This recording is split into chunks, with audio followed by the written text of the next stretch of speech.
Oh bukan, iya. Losing everything to know Christ, artinya ya, terima kasih untuk apresiasinya dan sebenarnya tadi pagi saya bilangnya ini bukan losing. Tapi karena anugerah Tuhan hari ini aman yang penting. Ini bahasa Inggris satu-satunya yang saya di khotbah ini, sisanya bahasa Indonesia saudara. Jadi kehilangan segalanya untuk mengenal Kristus. Coba kalau kita pikirkan kehilangan segalanya dibandingkan dengan pengenalan Kristus. Kayaknya kok nggak apple to apple ya. Kita kehilangan segalanya tuh berarti apa sih yang kita punya? Halo, apa yang kita punya?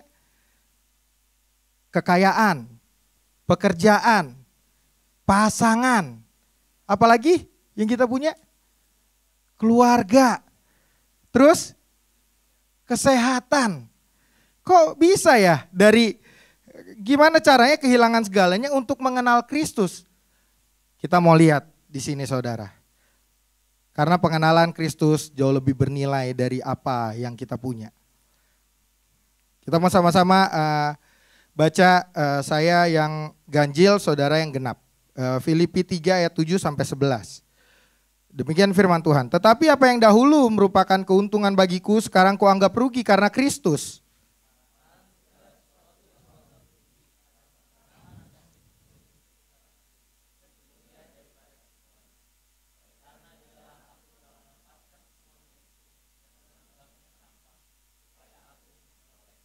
Dan berada dalam dia bukan dengan kebenaranku sendiri karena menaati hukum Taurat, melainkan dengan kebenaran karena kepercayaan kepada Kristus, yaitu kebenaran yang Allah anugerahkan berdasarkan kepercayaan.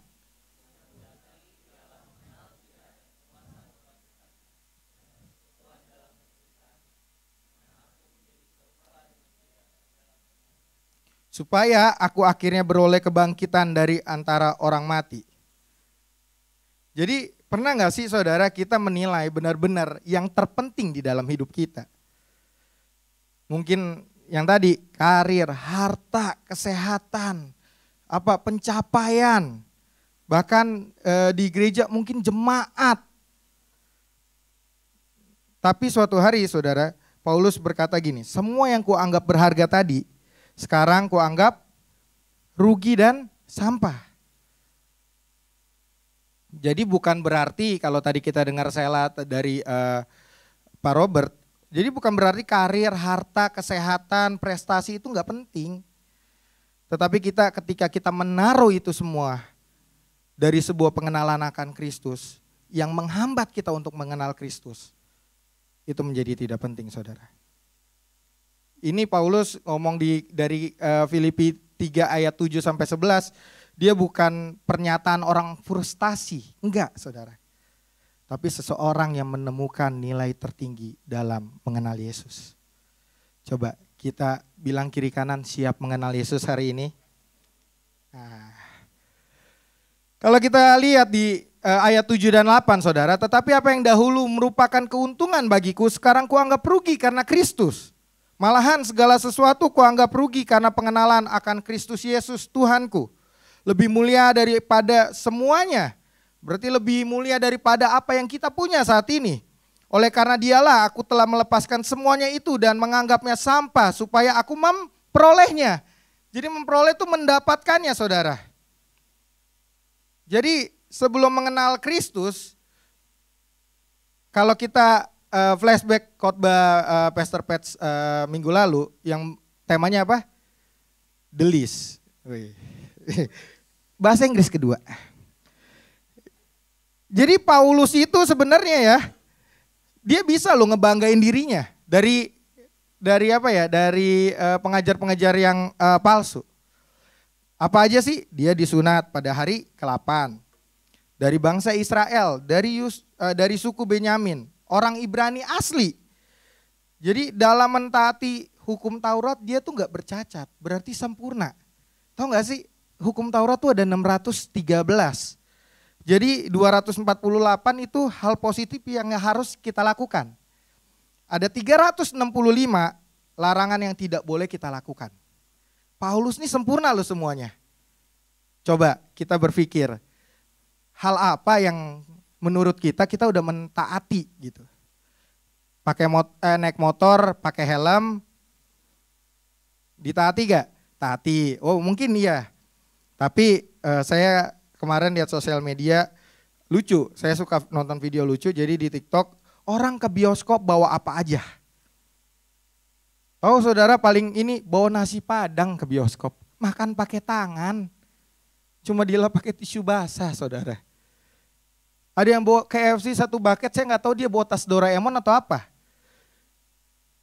Bukankah dari semua ini, siapa di sini yang pernah ke bioskop bawa makanan dari luar sekalipun dilarang? Oh banyak tangan-tangan yang terangkat. Boleh Asyar doakan tangan-tangan yang, oh enggak. Jadi saya juga saudara, karena ya biasa ya, saya nih mata saya kan belok ya saudara ya.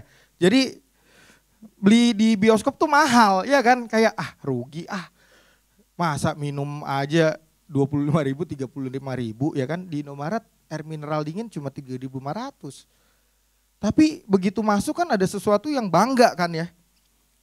Wah berhasil nih bawa makanan ke dalam bioskop. Siapa yang bangga saudara? Nah sekarang kita anggap rugi, tenang, oke. Ya kan, jadi gini, Paulus itu bisa membanggakan dirinya. Namun setelah Paulus mengalami perjumpaan pribadi dengan Kristus di jalan menuju Damsyik, di Kisah Rasul 9, Paulus mengalami transformasi total dalam cara menilai hidup. Apa yang dahulu dia anggap penting, dia anggap untung menjadi tidak penting, bahkan dianggap sampah saudara. Jadi poin yang pertama dari khotbah saya adalah cara pandang yang diubahkan. Kita gak bisa mengenal Tuhan tanpa cara pandang kita diubahkan saudara. Jadi setelah perjumpaan pribadinya dengan Kristus, Paulus mempunyai cara pandang yang benar-benar berubah. Ia menyadari bahwa semua pencapaian itu tidak bisa mendekatkan dia pada Allah. Justru semuanya menjadi penghalang ketika ia menyadari bahwa keselamatan bukan hasil usaha, tetapi karena anugerah Tuhan. Nilai sejati bukan lagi diukur dari apa yang dia capai, tapi siapa yang dia miliki. Dari yang dia mengejar sesuatu, akhirnya dia menemukan seseorang, bukan sesuatu. Yang dulu dianggap sebagai keuntungan, kini ia anggap rugi saudara. Yang dulu ia banggakan, dia sangat, bayangin, tidak bercacat berarti sempurna menaati hukum Taurat. Kini dia anggap sampah karena tidak sebanding dengan kemuliaan mengenal Kristus. Di ayat ke-7. Tetapi apa yang dahulu merupakan keuntungan bagiku, sekarang kuanggap rugi karena Kristus. Yang tadi di awal kita sudah bahas, kok bisa ya dari apa yang kita punya, kok dibandingkan dari sebuah pengenalan gitu, kayak gak apple to apple nih. Kok barang dianggap sama dibandingkan dengan pengenalan. Keuntungan, penjelasan keuntungan gini saudara, menunjukkan segala hal yang memberi rasa bangga atau identitas. Bagi Paulus itu termaksud ketaatan hukum Taurat, kehormatan, prestasi keagamaan. Namun setelah mengenal Yesus, ia sadar bahwa semuanya itu tidak membawanya kepada kebenaran sejati. Kata rugi di sini. Kata rugi bahasa Yunani gini, zemia, berarti kehilangan besar bahkan kehancuran total. Paulus tidak menilai hidupnya berdasarkan pencapaian manusia, melainkan berdasarkan hubungan dengan Kristus. Nilai tertinggi hidupnya kini adalah Kristus itu sendiri, bukan agama, reputasi atau pencapaian saudara. Ini loh yang dimaksud saudara. Kalau kita baca di ayat ke-8-nya. Malahan segala sesuatu kuanggap rugi karena pengenalan akan Kristus Yesus Tuhanku lebih mulia daripada semuanya. Oleh karena dialah aku telah melepaskan semuanya itu dan menganggapnya sampah supaya aku memperoleh Kristus. Kalau kita baca saudara, di Paulus selalu bilang bisa aja gini.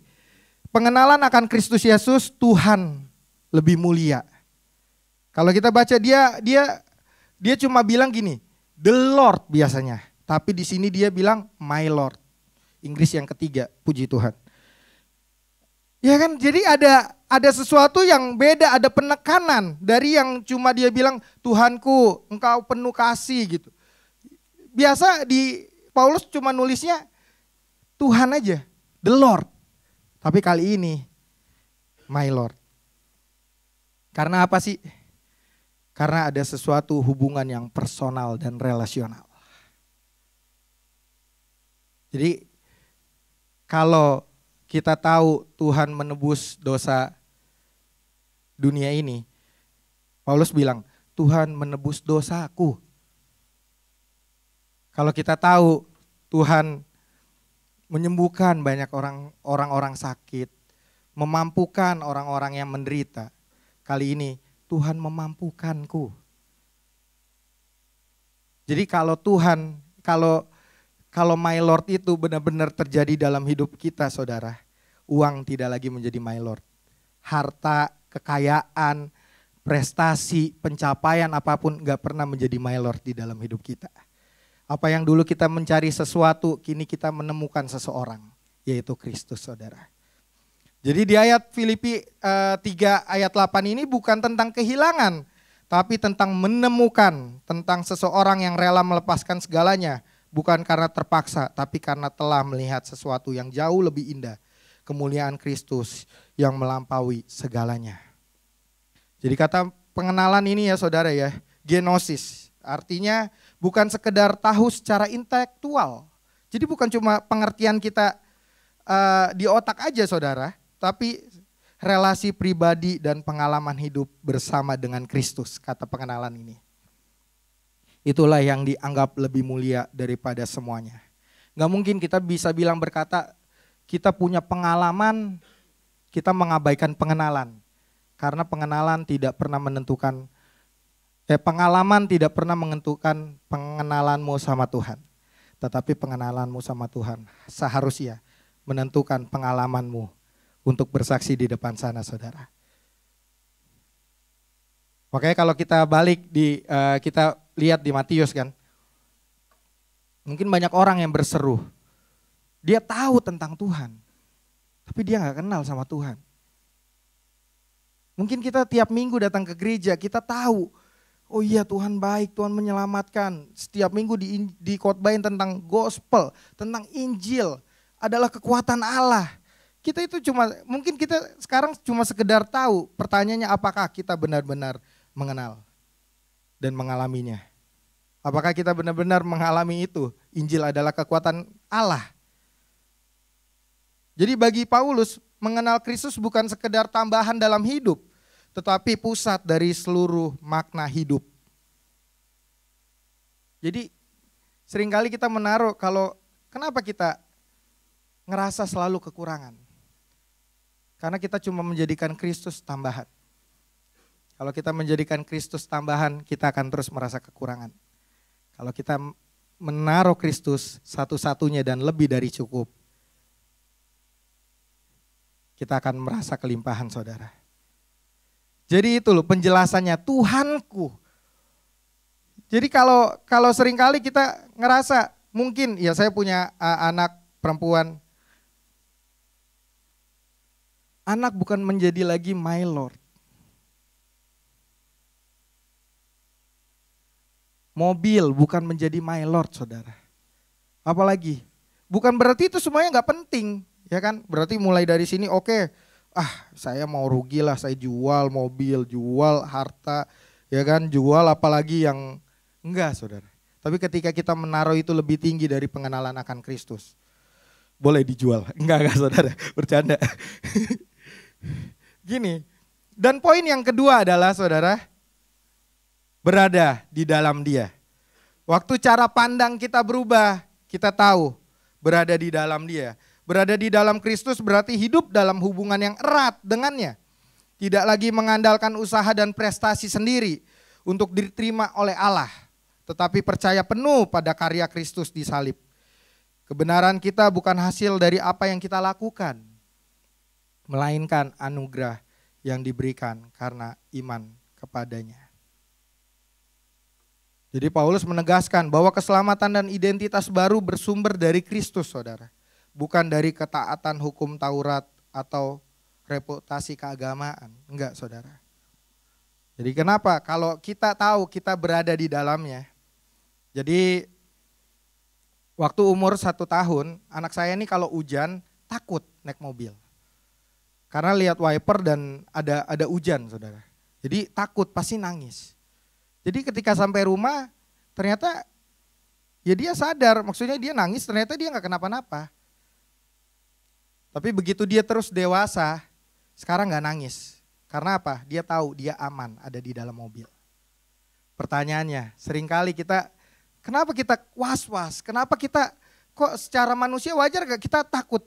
Iya, tapi seringkali bukan karena masalahnya, karena kita tidak tahu kita berada di mana.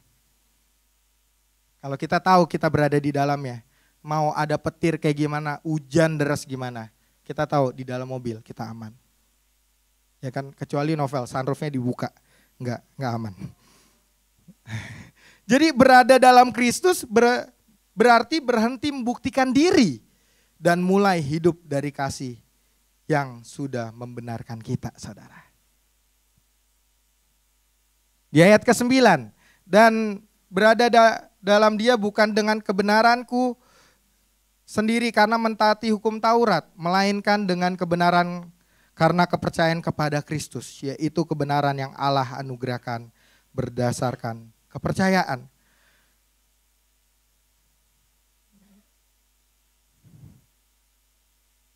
Jadi saudara, kalau kita tahu segala sesuatu itu semuanya karena anugerah. Dan kita juga harus tahu kalau anugerah menopang segala sesuatu di dalam kehidupan kita, saudara. Mungkin hari ini engkau lagi ngalamin masalah atau persoalan, saudara. Ingat anugerah yang menopang dan memampukan segala sesuatu di dalam kehidupan kita. Seperti di ayat 9 ini, saudara. Poin yang terakhir, wah cepet ya. Poin yang terakhir, mengetahui atau mengenal. Nah boleh dong bilang kiri kanan, kamu tahu atau kenal.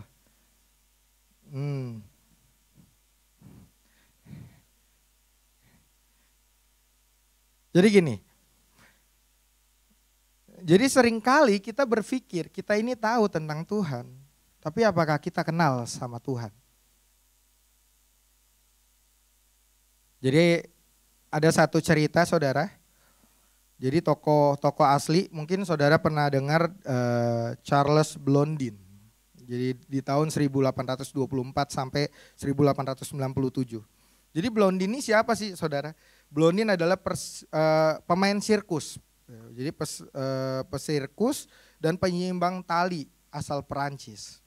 Dia ngelewatin tali 300 meter, jadi dan 50 meter di bawah jurang. Di atas jurang, 50 meter di bawah jurang. Jatuh dong. Pantes ini udah selesai ceritanya. Jadi tahu ya, Charles Blondin ini dia nyebrang tali di atas jurang, saudara. Waktu dia pertama kali nyebrang, dia bilang, siapa yang percaya kalau saya bisa nyebrang dari 300 meter ini nih jalan. Semua teriak, saya percaya. Dan akhirnya apa yang terjadi? Dia mati. Enggak, saudara. Udah selesai ceritanya. Yang terjadi adalah dia nyebrang, saudara. Dan berhasil. Dan habis itu dia bawa kereta dorong. Siapa yang percaya kereta dorong ini, saya dan kereta dorong ini, saya bisa nyebrang. Semua bilang percaya. Dan dari situ semua yang angkat percaya, saya minta satu orang untuk naik di kereta dorong ini. Enggak ada satupun yang naik di kereta dorong ini, saudara. Tahu tiba-tiba ada anak kecil yang lari masuk ke kereta dorong. Dan akhirnya dia ngedorong anak ini dan berhasil. Dan anak ini diwawancarain, dibilang, ih ngaco nih orang tuanya nih gak ngejagain. Ternyata tahu ini anaknya dia, saudara. Kita cuma tahu dia nih hebat bisa nyebrangin. Tapi begitu diajak sini ikut aku. Kalau nanti kita akan melihat di ayat selanjutnya ada persekutuan dan penderitaannya. Seringkali kita cuma tahu yang berhasilnya aja. Tapi kita nggak mau masuk dalam persekutuan dan penderitaannya, saudara. Begitu diajak, saya tahu karena anak ini bukan cuma sekedar tahu papanya pesirkus, tapi dia kenal sama papanya yang gak akan jatuh bersama dengan dia. Kalau jatuh gak ada ceritanya ya sekarang ya, gak bisa jadi ilustrasi nih saudara. Dia tahu, bukankah itu seringkali terjadi di dalam kehidupan kita. Kita cuma sekedar tahu tentang Yesus menyembuhkan orang sakit, ya, apakah benar-benar kita kenal sama dia?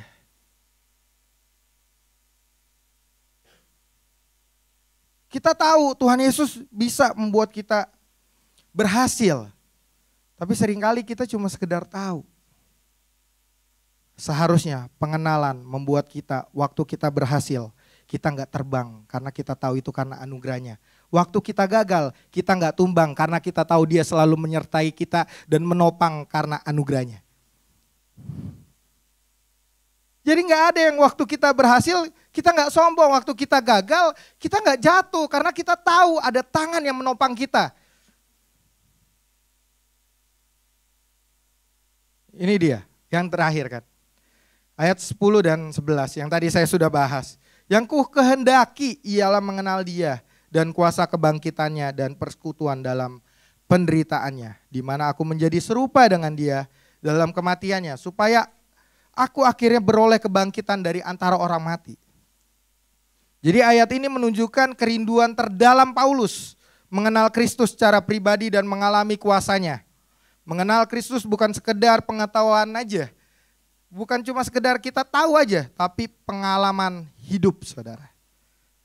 Jadi mengalami kuasa kebangkitan yang memberi hidup baru dan ikut mengambil bagian dalam penderitaannya. Sebagai bentuk kesetiaan dan keserupaan dengannya. Tujuannya bukan hanya hidup baik di dunia, tetapi menjadi serupa dengan Kristus dan memperoleh hidup kekal. Kuasa kebangkitan memberikan kita hidup baru, persekutuan dalam penderitaannya membentuk kita menjadi serupa dengan Kristus. Kristus tidak hanya ingin kita percaya kepadanya, cuma percaya aja saudara, tapi berjalan bersamanya dalam kemenangan dan juga penderitaan. Seringkali kita mengabaikan penderitaan. Kita nggak mau ikut menderita. Jadi pengenalan sejati akan Kristus selalu membawa pada transformasi, bukan sekedar informasi saudara. Seringkali kita, penderitaan itu apa sih definisinya? Penderitaan itu sebenarnya identik dengan kehilangan sesuatu yang berharga di dalam hidup kita. Contoh, kita punya pekerjaan yang bagus, tiba-tiba tiba-tiba tutup nih perusahaan. Habis itu kita kehilangan pekerjaan, maka kita menderita. Orang yang sehat tiba-tiba sakit. Jadi penderitaan itu kehilangan. Cuma pertanyaannya hari ini, kita siap gak ketika sesuatu yang penting, yang kita anggap penting di dunia, itu hilang?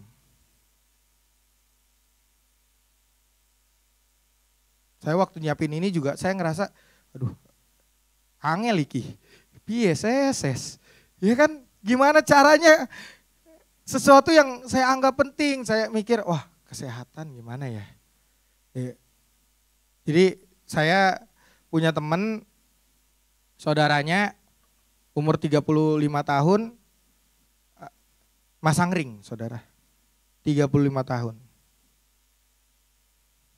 Saya nggak akan bilang ring tinju karena udah nggak lucu, nggak ring beneran. Saya juga nggak akan bilang ring basket gitu. Jadi bayangin, aduh kayaknya nyusahin apa ya?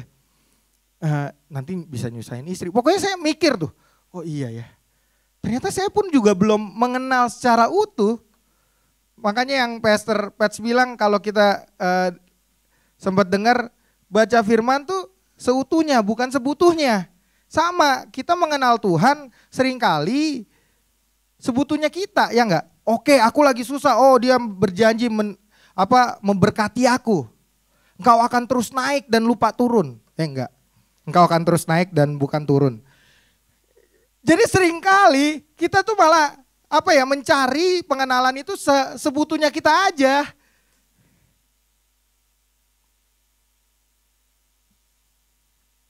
Yang terakhir saudara, ini dia. Kalau kita balik di sini kan,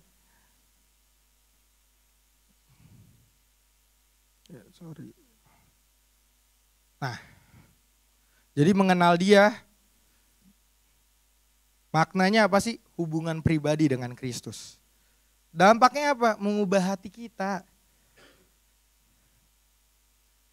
Kuasa kebangkitannya mengalami kekuatan hidup baru. Dampaknya apa sih? Mengalahkan dosa dan ketakutan. Persekutuan dalam penderitaannya mengalami kasih di tengah salib. Mungkin hari ini engkau sedang ngalamin masalah. Tapi kita tahu ketika masalah itu membentuk kita menjadi seperti Kristus, saudara. Dibentuk seperti Kristus, menjadi serupa dengan kematiannya, hidup dalam kemenangan dan kemuliaan. Beroleh kebangkitan, pengharapan kekal, hidup dalam kemenangan dan kemuliaan. Jadi bukan cuma sekedar tahu, saudara. Mungkin seringkali kita, aduh siap gak ya begitu aku mengenal, aku harus kehilangan.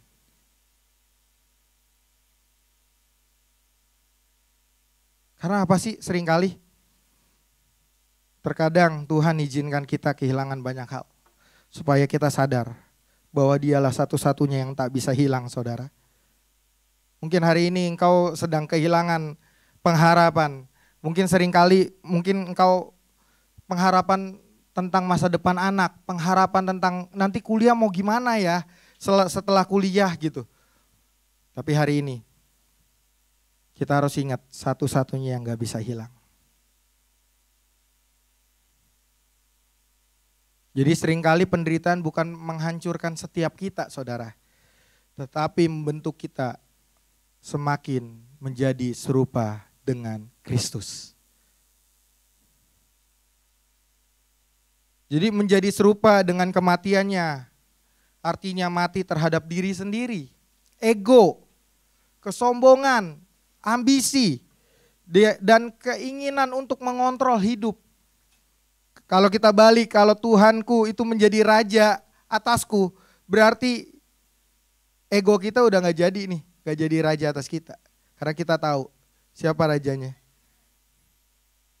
Di Galatia 2 ayat 20. Namun aku hidup tetapi bukan lagi aku sendiri yang hidup, melainkan Kristus yang hidup di dalam aku. Dan hidupku yang kuhidupi sekarang di dalam daging adalah hidup oleh iman dalam anak Allah yang telah mengasihi aku dan menyerahkan dirinya untuk aku. Dan pada akhirnya saudara ya, kebangkitan adalah tujuan dan pengharapan orang percaya. Paulus tahu jalan mengenal Kristus lewat penderitaan tidak berakhir di salib aja, tetapi berujung pada kemuliaan dan kebangkitan bersama dengan Kristus. Pengenalan sejati akan membuat kita tidak berhenti di kematian aja, tapi menantikan kehidupan yang dijanjikan, yaitu hidup yang kekal. Kebangkitan bukan hanya peristiwa masa depan, tapi kuasa yang sudah bekerja sekarang. Setiap kali kita jatuh, Tuhan pulihkan.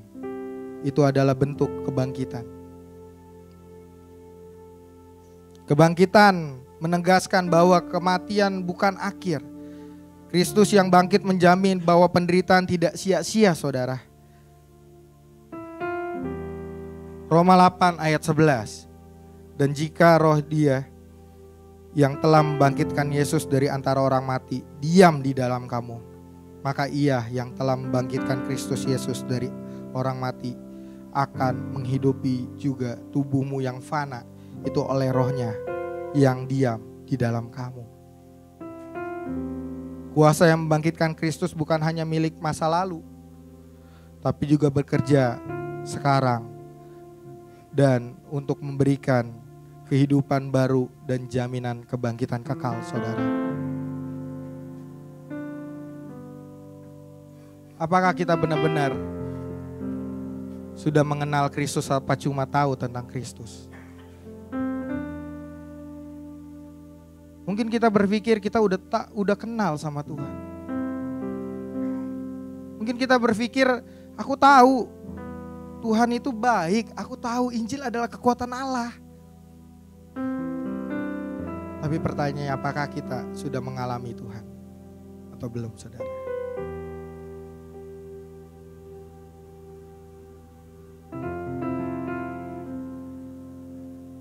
Mungkin kita berpikir, aku melayani Tuhan, aku udah kenal Tuhan, aku makanya melayani Tuhan. Pelayanan tidak pernah menentukan hubungan kita sama Tuhan. Seharusnya hubungan kita sama Tuhan menentukan pelayanan kita. Waktu orang gak mandang kita melayani, kita tahu kita melayani bukan untuk manusia tapi melayani Dia, saudara. Kalau di katekismus, tujuan akhir manusia apa sih? Untuk memuliakan dan menikmati Allah. Kita gak bisa cuma memuliakan doang tanpa menikmati. Benar? Kita juga gak bisa menikmati doang tanpa memuliakan Dia. Sekedar informasi, di Gading Serpong saya paling suka bami ian, saudara. Walaupun saya tidak makan bami ian, hari ini saya bisa ngomong ke orang-orang bami ian. Menurut saya, jangan tiba-tiba jadi perdebatan nih.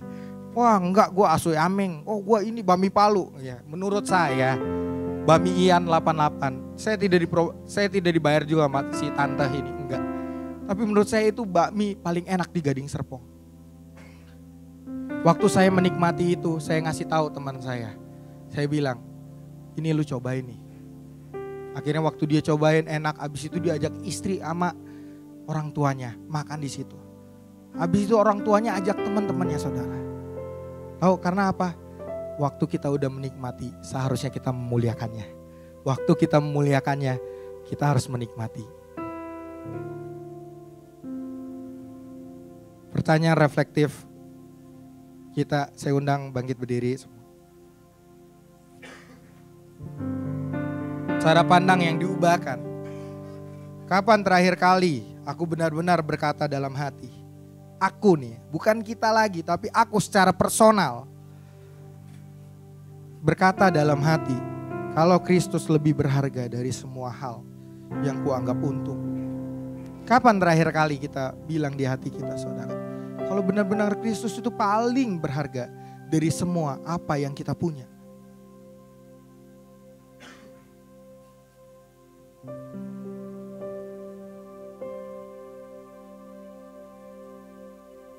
Yang kedua, berada di dalamnya. Sudahkah aku sungguh-sungguh hidup dari identitas di dalam Kristus, bukan dari performa atau pengakuan dunia? Bukan lagi apa kata orang, saudara.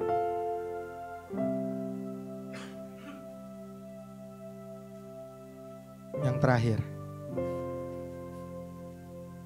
mengenal Kristus bukan sekedar tahu.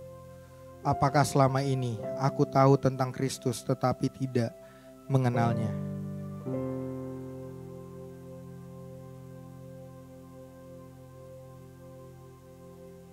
Mari kita nyanyikan lagu respon firman pada pagi hari ini.